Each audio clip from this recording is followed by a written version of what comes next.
Halo, Assalamualaikum warahmatullahi wabarakatuh.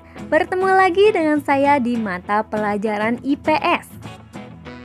Pada mata pelajaran IPS kali ini, kita akan belajar materi tentang interaksi sosial.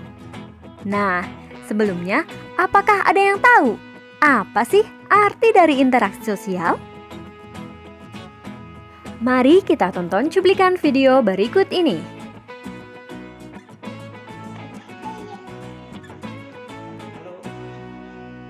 Video ini merupakan cuplikan seorang balita yang belajar berbicara dengan orang tuanya. Nah, ini merupakan salah satu contoh manusia sebagai makhluk sosial, yaitu makhluk yang bergantung pada orang lain. Makhluk yang membutuhkan orang lain untuk memenuhi kebutuhannya. Coba, ketika kalian lahir, apakah kalian langsung bisa berbicara? Apakah bisa makan sendiri? Tidak kan?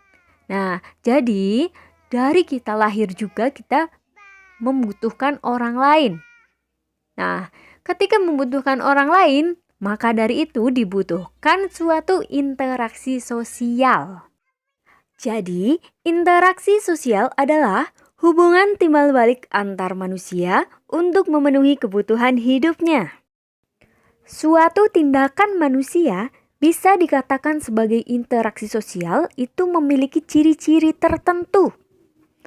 Nah, ciri-ciri interaksi sosial adalah yang pertama, jumlah pelakunya lebih dari seorang, biasanya 2 atau lebih, berlangsung secara timbal balik, adanya komunikasi antar pelaku dengan menggunakan simbol-simbol yang disepakati, dan adanya suatu tujuan tertentu.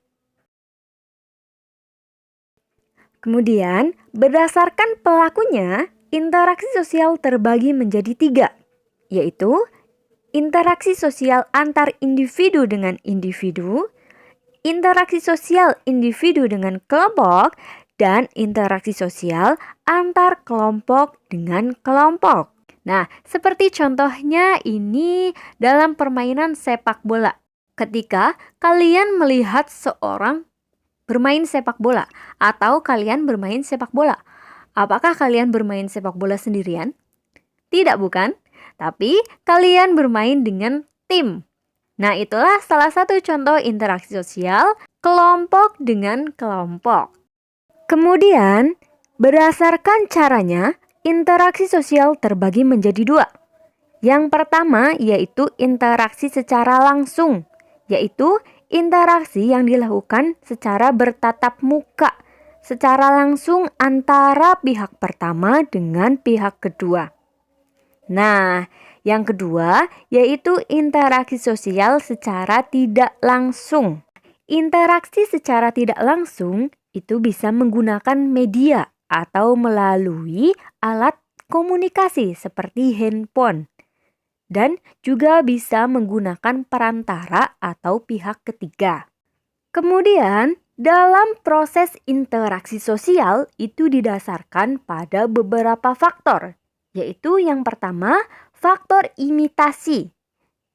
Itu merupakan proses seseorang mencontoh orang lain atau kelompok.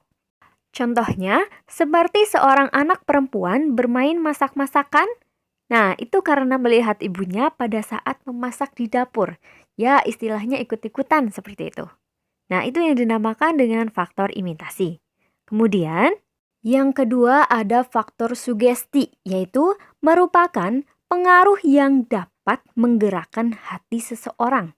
Contohnya, seorang pasien yang akan berobat ke seorang dokter. Nah, pasien tersebut akan cepat mengalami penyembuhan, salah satunya disebabkan adanya rasa sugesti pada dokter tersebut.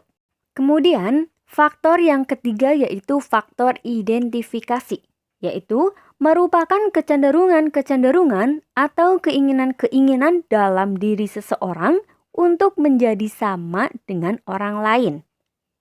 Contohnya, yaitu jika ada seseorang yang mempunyai tokoh idola, maka orang tersebut akan berkecenderungan menyamakan dirinya dengan sang idola.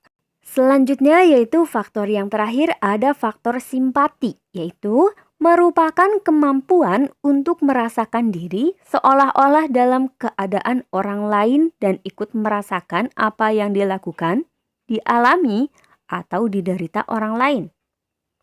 Contohnya, pada saat ada tetangga kita yang tertimpa musibah, maka kita akan ikut merasakan kesedihannya dan berusaha membantunya. Itulah yang dinamakan dengan faktor simpati. Cukup sekian pembahasan interaksi sosial. Terima kasih sudah menonton. Mohon maaf apabila ada kekeliruan. Terima kasih. Wassalamualaikum warahmatullahi wabarakatuh.